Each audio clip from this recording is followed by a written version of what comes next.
All right. Well, welcome back. I hope to be able to finish up chapter 8 here today. And I've realized that if I only lecture for 20, 22 minutes, then I'm able to upload it onto my laptop and get it onto Canvas for you. Hopefully, I'll be able to get through everything that completes chapter 8 and not sacrifice material. If I do, then I'll have another short section to finish up chapter 8. I'm in my living room. You can see my wireless printer back there. That bag has projects in it. Behind me, there is a chair, and Addie is looking out the window, and it's very bright. So, hope that's not too distracting for you. And let's begin. As I said, I wanted to start with the 4 social cultural dialects that seem to be most prominent. That's African American English, Hispanic English, Asian English, and Native American English. And the Native American English also includes an Alaska Native American as well. Now, one thing I had asked you to do was to view a video that was by Harold Wallace III, and it focused on struggling with identity and switching codes for African Americans.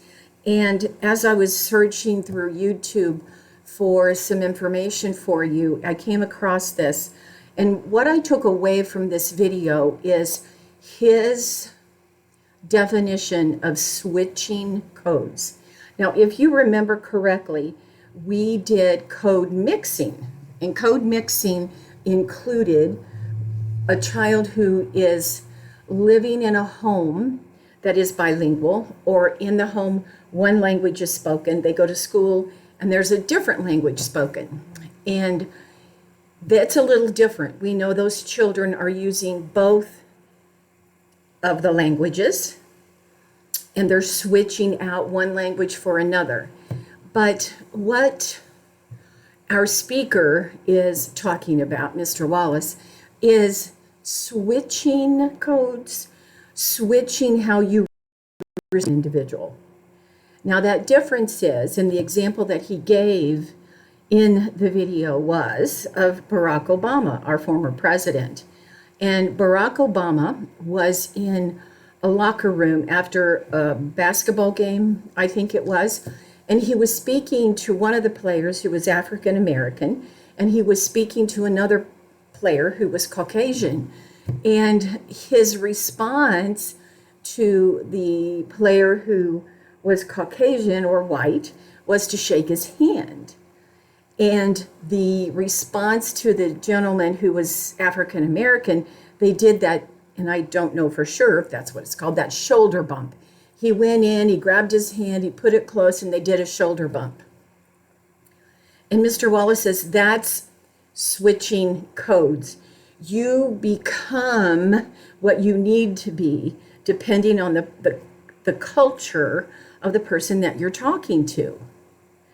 And I don't know if I've ever done that, but that concept was very different to me. And as he shared his history, you know that he grew up in California. The neighborhood that he grew up in had a large gang population. And he and his brother witnessed murders, they were robbed. And just from what he said in the video, his brother was maybe a little more involved with the gangs than he certainly was. So what happens, you have children in a home and they maybe go in different directions. Now, even some of the information that he shared, his mother did not know, which I thought was really interesting too. She knows now, but she did not know. He says that when someone says, "Where are you from?" he says that's intimidating to an African American male. And I think it could be depending on where you are when someone asks you that.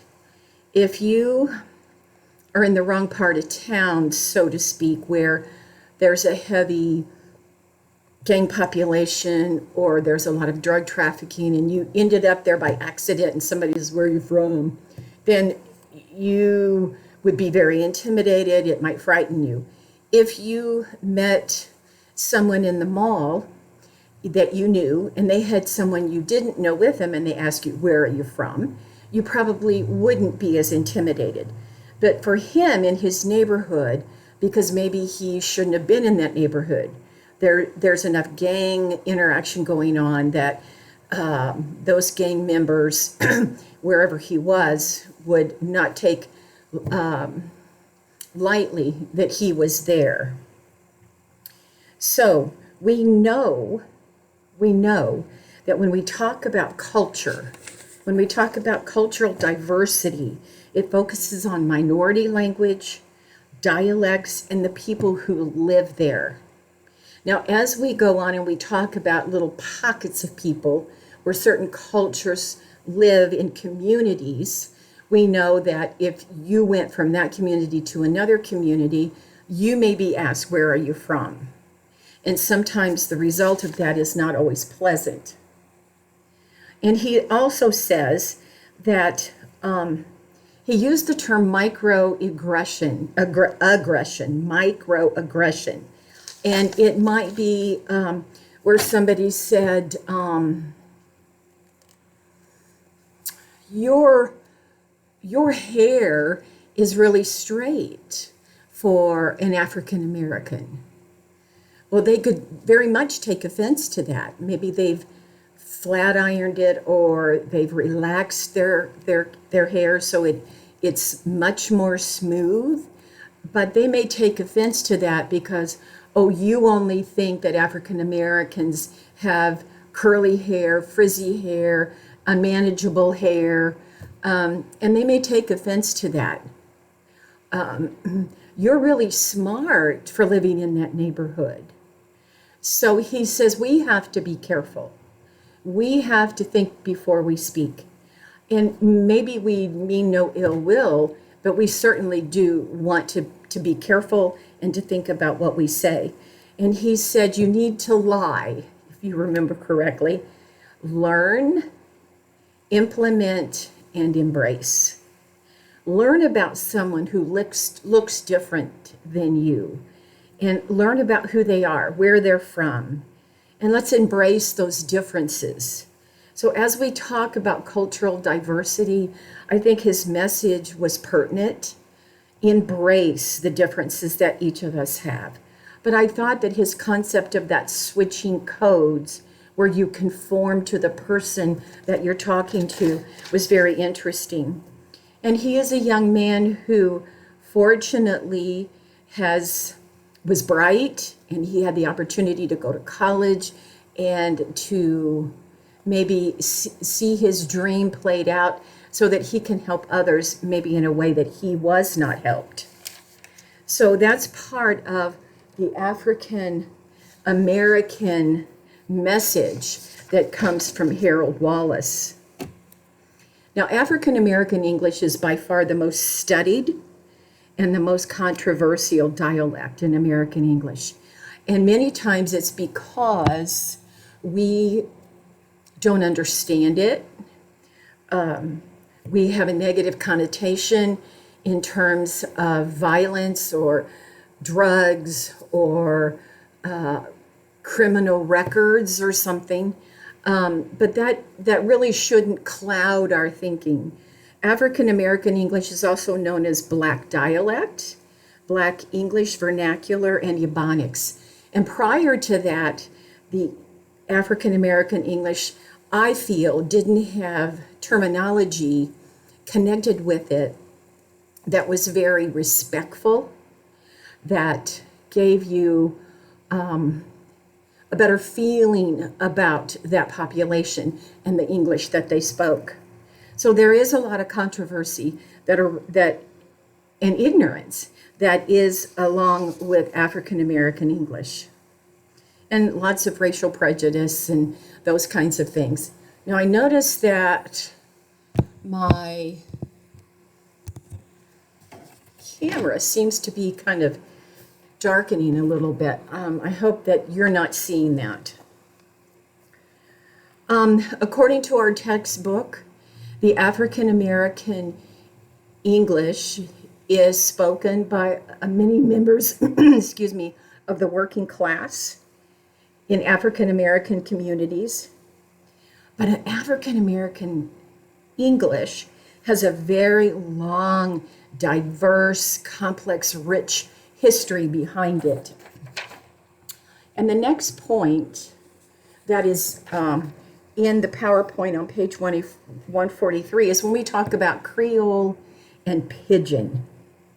Linguistics define African American English as a complex language that has evolved from Pidgin, which really, I think I misspoke, not African American English, but Creole. We're going to talk about Pidgin and we're going to talk about Creole. And Pidgin is what comes first, the type of language that comes first. And Pidgin evolves into Creole. Now, in Africa, many, many, many years ago, when the Portuguese, the French, and the Dutch traveled to Africa, they were there because they wanted to sell their wares. They wanted to trade. It was business. And the people in Africa had merchandise that they also wanted to sell. Well, the problem was the French, the Dutch, and the Portuguese didn't know the African language, and the African natives did not know French, Dutch, or Portuguese. But they were highly motivated because they wanted to sell what they had. Therefore, Pidgin is born. You take a few words from French, Dutch, and Portuguese, and you mix them with the native language of Africa, and you learn that a word from the French over here, they understood that, and it meant I wanted to buy 5 of those, or they wanted so much money, or could we just trade goods? And so they bartered, they worked together, they were tolerant, they were culturally tolerant because they were highly motivated. As time went on, that language was tweaked and refined, and it changed a little bit. Therein comes Creole. Creole is created when people from these 2 different languages, 3 different languages come together for more than just business, because they would see these people repeatedly and they liked them and they became friends, and therefore we got the Creole. The Pidgin language is more common, but it becomes richer over time as they got to know each other, as they begin to understand the language. A new language evolved, and that new language was Creole. Also, along came children. These people were continuing to extend their families, and the children were growing up with the Creole language. And then you also had some influences from other cultures, other groups of people, and we got into a Spanish influence, along with the French influence, the African language influence, and it just grew and grew and grew. In Louisiana, that's where we typically think of the Creole language being spoken, and the influence from African Americans and the Dutch and the Portuguese, for sure. Now, I'm going to give you my best attempt at Louisiana Creole. Okay? Comment tu l'aimes, gumbo salad? Let me try it again. Comment tu l'aimes, gumbo salad? If you translate that literally, how do you like gumbo this? If you have the English translation, how do you like this gumbo? So all 3 things mean the same thing, but the syntax is what's different. Now, if we think about large populations of people who come to the United States as immigrants, New York is one, and Louisiana is one. And the reason for that is they're port states. People travel across the oceans and they come to land, and this is where they come. And it's because of the ports. And so we have a heavy population. If you go to Louisiana, you'll know that the influence is food, gumbo, and it takes a long time to cook it. And there are different sections of people within Louisiana who have a French influence more so, or a Dutch influence, and they'll make it just a little bit differently. And they'll claim theirs is the best, or another group claims theirs is the best. But food is highly important in the Creole population in Louisiana. And the influence is from other cultures for that food, French, Spanish, and even the Native Americans as well.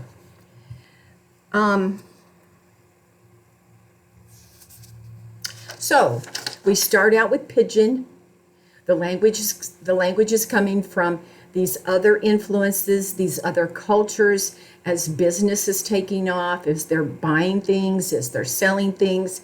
And as they learn that language, it becomes richer and richer, and we end up with Creole. Okay.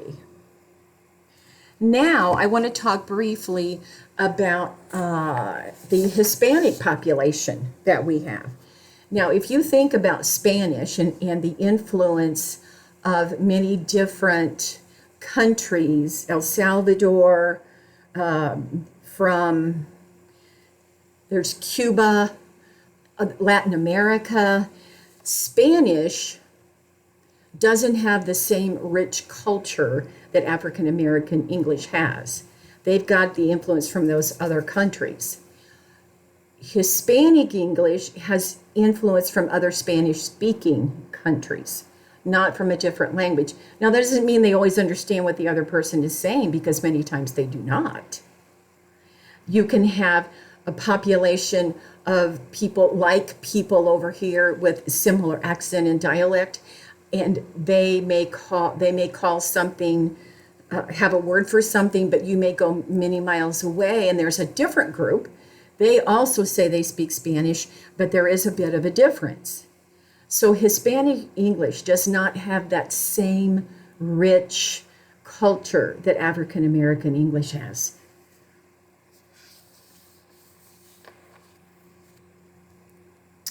Okay. Their language is more linked to just that one language, which is Spanish. We know that cultures rely on storytelling, and storytelling is very important to get the message, the heritage across to the youngsters in their homes. And a person in Latin America with extraordinary speaking skills is considered to be very much held in high esteem. And they encourage their children to spend quite a bit of time with adults, because they want their verbal skills to develop just like their parents, or just like themselves. So the stronger your language skills are, the higher up on the ladder you are, so to speak. When we talk about storytelling, it tells about their history, their rituals, their customs, and they don't want those to be lost. They want to hold on to that story about how they've evolved. It talks about family, the hierarchy in the family, and we know there are differences. We know that English has 24 consonants and 12 vowels. Spanish contains 18 consonants and only 5 vowels. We have differences in pronunciation, maybe more so. We don't have some of the Spanish sounds in English, and vice versa. The word order is important for us in English, but Spanish relies on that inflection to supplement what it is that they're trying to say. Children learning to speak Spanish gain vocabulary at rates similar to those of children learning English and other languages. Okay, I'm going to stop there because I want to then be able to upload this, and then we will begin with Asian English when I do the third section. All right, I'm going to stop the recording and do my very best to upload. See ya.